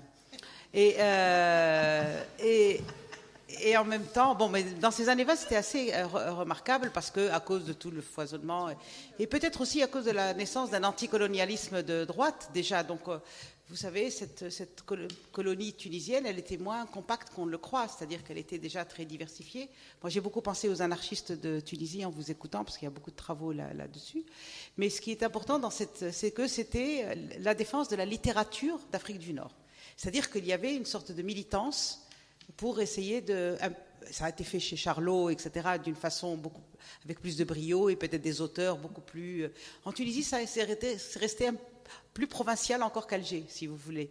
C'est-à-dire il y avait des auteurs qui effectivement se rapprochaient un peu d'Alger, qui peut-être des fois pouvaient publier, mais c'était quand même une sorte de réussite très grande pour eux. Mais la Société des écrivains d'Afrique du Nord, c'est ça, elle lorgnait un peu vers Alger. Enfin, c'est-à-dire il y avait le modèle de l'intellectualité française d'Algérie qui était plus installé, plus structuré, avec des imprimeries, des revues, etc., plus importantes. Et en Tunisie, c'est resté autour de cette... Alors, il y a eu la Kaena, il y a eu aussi Soleil, enfin, une autre petite revue, qui ont très, très peu duré. Mais je vous renvoie en tout cas à un travail fait remarquable par Morgane Coriou. Elle a travaillé dessus assez longuement. Et c'est une revue, par exemple, où il y avait des tas de choses un peu savantes, mais aussi, par exemple, des articles sur les sabirs, parce que ça, c'était aussi... un domaine qui, pendant 15 ou 20 ans, a connu une petite fortune locale. D'abord parce qu'il a pu être dans peut-être des spectacles de music-hall, etc. Donc ce côté de mise en scène et peut-être aussi de mise en scène, de mise en valeur, mais une sorte d'exotisme local qui a pu être utilisé par un humoriste qui est très connu en Tunisie, qui s'appelle Kadour Ben Nitram, qu'en fait c'est un Français de Tunisie qui s'appelle Martin, et donc son surnom vient d'un anagramme de son nom. Voilà, donc c'était une défense, encore une fois, une défense dans cette littérature coloniale, qui ne voulait pas être coloniale, qui voulait s'appeler littérature française d'Afrique du Nord et qui était une société d'auteurs, de goût, de lecteurs, d'une vie intellectuelle locale qui a été très, très alimentée, mais à mon avis moins brillante, moins structurée que celle d'Alger. Voilà. Et qui a duré très peu de temps. La Kaena a duré quelques années, si vous voulez. Mais elle a beaucoup servi de modèle, et je vous ai montré ça parce que c'était pas vraiment... C'était aussi des éditions. Hein, c'était aussi une maison d'édition, la Kaena. Et donc la revue a été pendant un temps, et puis la maison d'édition elle-même, il y a quelques titres dont je ne me souviens plus, j'ai mis celui-là pour rappel. Mais et là, c'est une lithographie, là, c'est une gravure qui a fait une lithographie très... très célèbre. Bon, voilà, et évidemment, on a pris le mot La Kaena parce que c'est un personnage berbère qui, d'ailleurs, a souvent été plus revendiqué, parce qu'elle était berbère, parce qu'elle était juive, qu'elle était, voilà. Donc, toute cette revendication d'une littérature locale, particulière, spécifique, qui ne serait pas la littérature de métropole, et qui, une défense, c'est vraiment une défense active, mais encore une fois, à mon avis, peut-être moins forte, moins structurée, et moins qu'en Algérie, mais qui s'y rattachait un petit peu. Quand on pouvait publier en Algérie, à l'époque, c'était une réussite, comme publier à Paris aujourd'hui. Voilà. Oui, c'était de l'humour. Hein, donc, c'est pour ça que souvent, même dans mes cours à l'INALCO aussi, pour encourager un petit peu mes élèves, j'ai dit vous êtes en train d'apprendre la plus belle langue du monde, surtout plus belle que le turc et l'arabe. Donc, Nous, on parle le kabyle, alors attention. Hein. Ben, évidemment. On considère aussi que c'est la plus belle. Donc, avec le kurde. Oui. Avec le kurde. Oui, linguistiquement, il n'y a pas de langue plus belle, ni plus riche, ni plus pauvre qu'une autre. Hein. Donc, ce type d'approche sont que des approches de convictions politiques. Évidemment, nous, des chercheurs comme nous, ils ne peuvent que s'en moquer. Alors, c'est pour ça qu'on fait de l'humour autour de ça. Oui, la question que tu poses est très intéressante et je vois que donc quelqu'un qui a travaillé sur les anarchistes s'intéresse au Rojava. Oui, le modèle qu'on est en train d'essayer à Rojava, c'est le nord de la Syrie, donc le Kurdistan syrien. Aujourd'hui, c'est un modèle. C'est un atelier pour nous, pour voir si nos idées peuvent s'appliquer dans une terre donnée, dans un espace donné. Donc là où les Arabes, les Kurdes, les Turcomains, les Arméniens et les musulmans et les non-musulmans, comme les chrétiens, les Alévites et les sunnites, puissent vivre ensemble. Donc nous essayons de voir si ça marche. Alors le seul moyen de pouvoir coexister avec l'autre ou l'autrui, c'est que l'État disparaisse. Alors, si l'État disparaît, le pouvoir revient donc au petit foyer, ça veut dire aux communes, mais on n'est pas dans le communisme, aux communes dans lesquelles se regroupent donc ces différences-là. Ça veut dire que les différences sont mises ensemble au plus petit noyau de la société. Et ce n'est pas dirigé par là-haut, par un pouvoir central. C'est à partir du fond que ça vient vers là-haut, et le pouvoir central n'a que le pouvoir de coordonner en fait les petites divisions. Donc, est-ce que c'est la disparition d'un État? C'est pour ça que, ou de la vision de l'État-nation. C'est pour ça que le programme que j'ai exposé tout à l'heure dans la première association kurde visait une idée de vivre ensemble, de vie en commune avec les autres nations qui les entouraient, les autres peuples, les autres langues, diffuser le savoir-faire et des appels de ne pas participer au massacre des Arméniens. Donc, c'est sur cette philosophie-là que le mouvement kurde aujourd'hui se pose. Et c'est pour ça que l'effacement de l'État central, l'effacement du pouvoir qui dicte les choses, met en avant aujourd'hui une sorte de système qui s'approche tellement de l'anarchie. D'ailleurs, c'est pour ça que le président du mouvement kurde, M. Öcalan, se considère comme l'élève de Murray Bookchin, que vous devez connaître, donc l'anarchiste américain, qui avait développé un modèle qui parlait des localités participant à l'administration de la zone ou du pays. C'est pour ça que le modèle appliqué aujourd'hui à Rojava depuis 5 ans, on voit que ça marche. Donc voyons si, comme on dit, oui ça marche, mais on est toujours face à l'homme. Donc les bruits qui viennent de la région nous montrent qu'il y a toujours des petits profiteurs du système, tout ça, machin. Il y en aura toujours. Donc l'homme, au fond de lui-même, il peut être méchant. L'essentiel, c'est de l'éduquer, comme disait Kant, par une éducation universelle, lui donner une morale de protection du système parce que c'est pour le bien de tout le monde. Sinon, le Moyen-Orient est devenu un foutoir. Tout peut arriver. C'est pour ça qu'il faut trouver le seul moyen de vivre ensemble, ça veut dire la tolérance et le respect de l'autre. Voilà. J'ai une petite question très pratique pour Kmar à propos de la numérisation. Donc, est-ce que vous savez déjà s'il y a une date fixée pour le 19e siècle et pour le 20e, ou en tout cas la première moitié du 20e, en particulier pour les journaux italiens? Est-ce que c'est prévu pour bientôt? Oui. Est-ce que je peux vous demander de me pardonner parce que je dois absolument partir. J'ai une réunion très importante. Mais d'accord, voilà. on vous soutient. Merci beaucoup.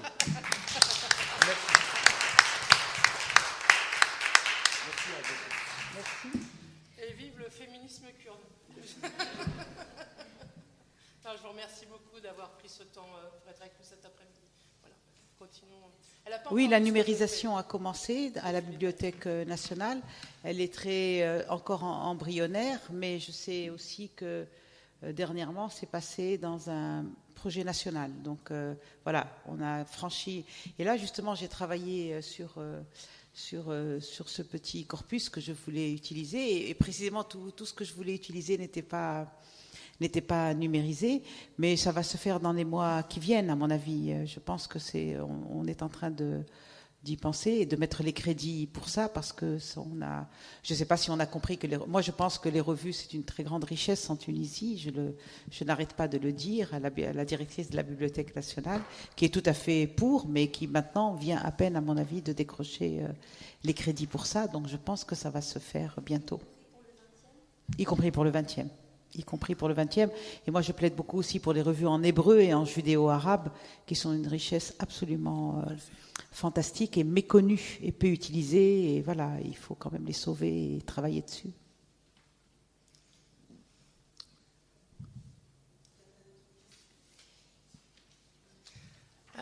Alors, avant de conclure, je vais faire plaisir à Akmar. Je voudrais qu'elle se tourne. Et je voudrais juste lui dire cette chose, c'est que l'équipe plurilingue qui compose cet observatoire et qui travaille autour de ces questions de mondialisation et qui porte ce projet Revue et qui est coordonné par Florence, nous a permis en fait d'essayer, pour l'instant on vous montre quelque chose, ça me fait toujours penser à une très belle phrase de Marguerite Duras. Duras, quand elle a voulu parler de l'île Seguin et de l'usine Renault, quand elle a fermé, elle a dit « J'aimerais voir un mur avec tous les noms des gens qui ont participé de la vie de cette usine. » Et elle a dit « On pourrait voir ce que c'est qu'un mur de prolétariat. » Et là, pour l'instant, je vous montre juste un mur de ce qu'a été, d'une certaine manière, l'iconographie d'une vie intellectuelle à travers le monde, telle qu'elle a été recensée par l'équipe et par le travail de Florence du 19e à nos jours. Et là, c'est la partie qui concerne les revues de langue arabe, qu'on a pu donc recenser ici, sachant que nous mettons en place donc un portail qui a pour vocation, en fait, non pas de numériser les revues, mais de soutenir toutes les numérisations qui ont été mises en place, ainsi que les numérisations que nous avons demandées à la Bibliothèque nationale de France, parce que par chance, on participe d'une collaboration avec le Musée du Quai Branly, le Centre Georges Pompidou, la Bibliothèque nationale de France et la Cité de l'Architecture, afin qu'un certain nombre de revues qui nous semblent en fait essentielles à faire connaître ou à numériser, soient donc en libre accès. Ce portail, il sera ouvert à tous, il est transfrontalier, et voilà. Mais je voulais juste montrer, Akmar, voilà, ce qu'est l'iconographie d'un certain nombre de revues de langue arabe, dont une peut-être que tu as connue dans ton recensement. Tu vas la retrouver, elle date de la fin du 19e siècle, elle est là. Alors attends, j'y suis pas encore dessus. Non, je l'ai dépassé. Mais tu en vois certaines sites, tu pourrais même nous les traduire, évidemment. Mais tu vois Al-Hilal, 1893, voilà, qui a continué avec une iconographie magnifique, regarde. Tu vois ? Non. Alors, revue égyptienne, revue libanaise, voilà, on a comme ça des lignes graphiques extraordinaires. Aussi, c'est aussi une histoire. Voilà, je voulais te montrer au moins cela. Voilà. Ouais. Et puis aussi, ce qui est passionnant, c'est de voir comment les communautés humaines et les collectifs tentent, à travers l'image, aussi de rendre compte de ce qu'est, d'une certaine manière aussi, leur revue. La couverture exprime aussi les ambitions, les objectifs d'un collectif. Voilà. Mais je voulais vous montrer, pour ceux qui participent à ces journées, l'avancée de ce travail de recensement, afin que l'on puisse produire ce colloque qui aura lieu ici le 16 et 17 novembre à la fin de cette année, ce colloque international, non pas sur les revues, mais c'est sur les revues en ce sens, tout ce qui, d'une certaine manière, est sous-jacent à la revue. L'histoire intellectuelle, le type d'épistémologie que ça convoque, et évidemment, surtout aussi, de notre point de vue, comment ça révèle aussi la possibilité de travailler sur ces corpus, la manière dont est recouvert, en fait, un certain nombre... l'histoire des luttes et alors une chose qui nous a aussi étonnés dans l'apprentissage que nous faisons chaque jour dans ces journées d'études, c'est les différentes législations qui ont été mises en place dans les territoires colonisés afin d'empêcher en fait l'exercice de la revue. C'est ce que vous nous aviez remarquablement montré quand vous aviez parlé de la revue Maghreb, mais il s'avère qu'en fait on ne cesse de découvrir constamment, comme vous en parliez ce matin, des contraintes qui empêchent en fait la possibilité, qui émergent. ce qu'on pourrait appeler des collectifs critiques. Et encore plus aussi, je trouvais très intéressant de pouvoir penser l'histoire populaire à travers la revue, ce qui n'est pas encore tout à fait présent, et encore moins quand on traite par exemple de l'histoire coloniale. Il est rare qu'on voit des travaux qui tentent de montrer comment se sont instaurées dans beaucoup de difficultés des alliances commune, au sens de la phrase d'Edoui Plenel quand il parlait de la communauté dite noire des Antilles et des Juifs, donc des causes communes qui ont souvent été recouvertes en fait jusqu'à il y a peu par ce qu'on pourrait appeler la manière dont l'histoire a été racontée. Voilà. Alors je voulais quand même vous remercier profondément. Vous tous, en plus, on a commencé fort quand même ce matin avec le féminisme et avec donc cette comparaison qui a été faite entre la femme cubaine, où je dirais c'est incroyable de voir tout ce qui est un acquis à ce moment-là, à la fin du 19e siècle, c'est incroyable, et la volonté des femmes et la force et le courage des femmes japonaises dans un contexte, c'est une des choses qui nous a profondément marqué quand même. C'est vraiment violent de se dire, voilà, il n'y a pas d'autre solution que l'asile, l'aliénation, le suicide dans des conditions pareilles.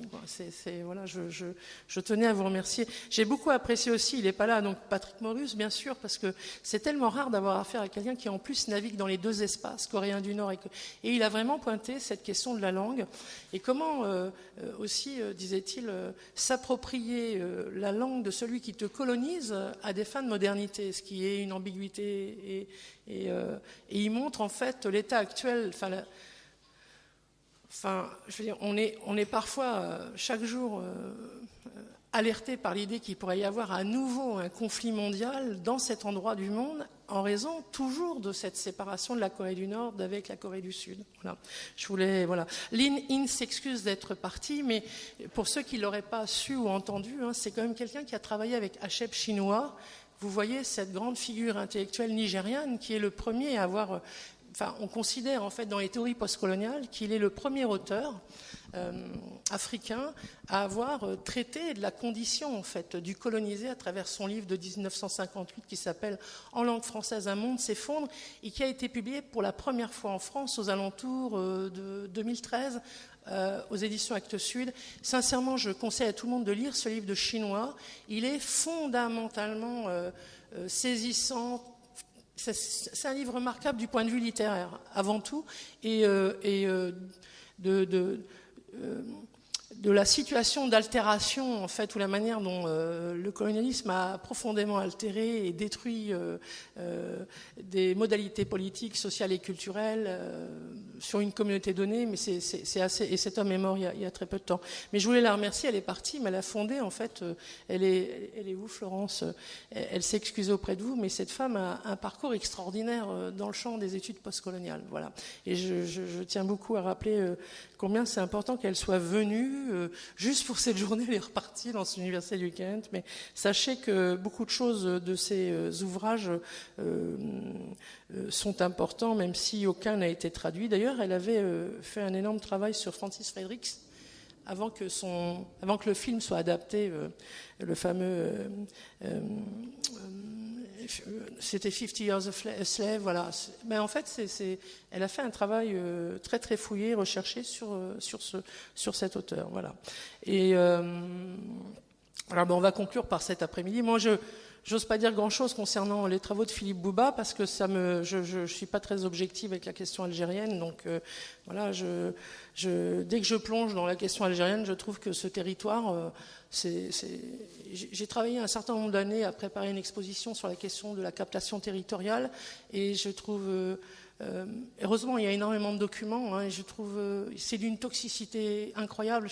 C'est dur de travailler sur ce territoire parce que c'est aussi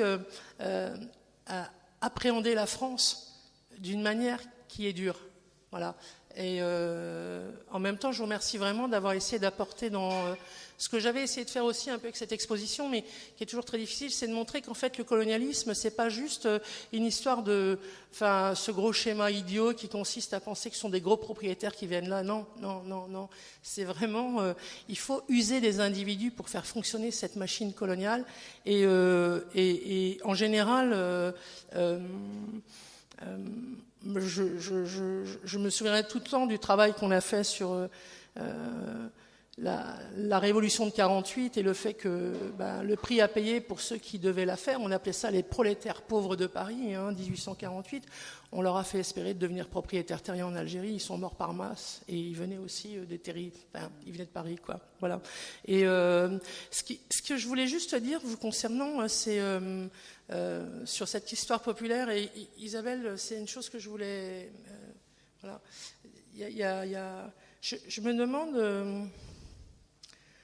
Je me demande pourquoi il y a constamment cette idée comment vous avez dit, l'angle mort, on a dit ça en fait. Pourquoi dans ces revues la question coloniale est absente et vous répondiez, c'est le mouvement anarchiste qui veut ça. Vous avez... Non, mais... Non, alors c'est Philippe qui disait ça, c'est-à-dire... Pourquoi c'est peu présent en fait, pour moi ça reste un peu un angle mort quand même. Ces masses d'Italiens immigrés qui en fait participent de la structuration syndicale et des luttes au Brésil et qui traitent aucunement de la question noire en fait, de l'esclavage et des Amérindiens. Voilà, Pardon ?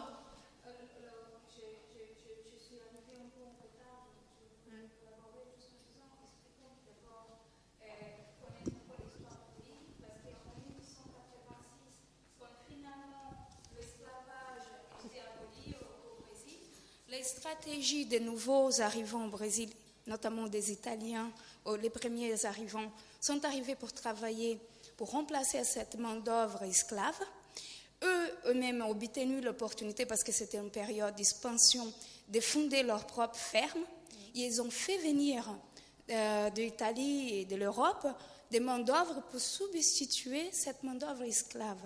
Et le mouvement anarchiste au Brésil a pris force, parce qu'en arrivant là-bas, ces gens se sont heurtés à un traitement égal à celui qui était desservi aux esclaves. Donc, c'était les nouveaux esclaves. Leur traitement, c'était aussi horrible. Il y a pas mal de livres, notamment Darcy Ribeiro, qui traitent cette question. Donc, ils étaient les nouveaux esclaves blancs. Et même la nourriture, le logement, c'était comme celui du système d'esclavage. Non, mais c'est ce qu'on a compris par Et les esclaves, à cette époque... Ils étaient écartés même du travail rural. Ils vivaient à la marginalité, à la marge de la marge déjà. Ils étaient le marginal des esclaves blancs déjà à cette époque. Donc à cette époque-là, cette cohabitation, il n'existait pas une cohabitation plutôt ces nouveaux arrivants italiens, ils étaient déjà tellement dans leur propre misère que pour voir la misère de l'autre, c'était très conflictuel. Et en plus, il faut comprendre que l'histoire du Brésil à cette époque, ces Noirs-là, ils se sont encore allés plus en profondeur du Brésil, de la Serra de São Paulo, ils sont allés à la Serra de Minas Gerais. Et donc, cette période jusqu'aux années 30 au Brésil est très obscure, même pour la propre histoire du Brésil. C'est aux années 30 quand vraiment le mouvement travailleur prend force avec les guerres des tenants, quand Getúlio Vargas vient au pouvoir, que ces différentes couches sociales se rencontrent vraiment. Oui, même la notion de travail esclave est revenue récemment concernant le le Brésil. Le travail esclave n'est jamais fini. Voilà, elle existe jusqu'aujourd'hui au nord du Brésil. Vraiment, de vrais travail esclave. Ce qu'on disait, en fait, c'est un peu comme... On disait, il nous manque une histoire populaire, c'est-à-dire une histoire des luttes dans les territoires coloniaux. Voilà ce que ça existe beaucoup.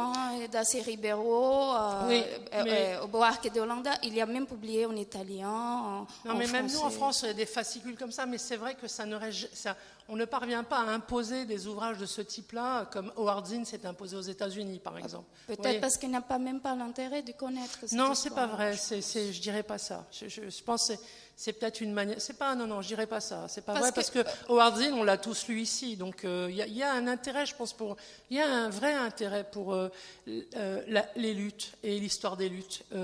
En tous les cas, je pense qu'en France, il y a un intérêt pour l'histoire des luttes. Oui, Voilà.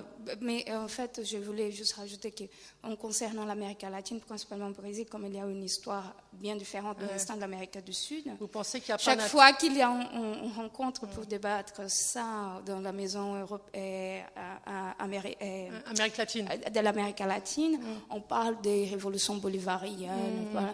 Mais on oublie toujours qu'au Brésil, il y a un grand mouvement anarchiste, communiste des années 20, 30. On le recouvre. Et voilà, bon, toutefois, quand on touche le Brésil, on dit c'est une autre histoire. Voilà, non, mais voilà, peut-être je vais juste conclure là-dessus, c'est-à-dire sur la nécessité, on se rend compte, enfin, je pense que le sous-texte de tout ce travail aussi est une volonté de faire qu'émerge via le vecteur des revues à ce qu'on a pu appeler le transnationalisme. Quand toi tu parles des revues en Tunisie, mais on voit bien que ça touche à des régions, exactement comme la personne qui est intervenue là avant de partir, c'est-à-dire c'est quoi le Kurdistan? C'est à la frontière de 4 territoires, c'est carrément disposé sur une toile un peu spéciale. Je voulais surtout vous remercier pour vos travaux. Voilà, je tenais parce que c'est des travaux rares. Je trouve que vous avez été assez novateur dans vos démarches parce que je ne suis dans l'espace des historiens d'art, c'est très très nouveau, hein, mais il s'avère que dans le domaine ou de la sociologie, de l'anthropologie, de l'histoire ou de l'histoire culturelle, des travaux singuliers ont été, mais ou aussi des histoires politiques, hein. Dans le champ politique, la revue a beaucoup été abordée, mais je voulais vous remercier pour tout ce que nous apportent ces travaux aujourd'hui afin de comprendre en fait l'histoire critique. Voilà, voilà, merci beaucoup.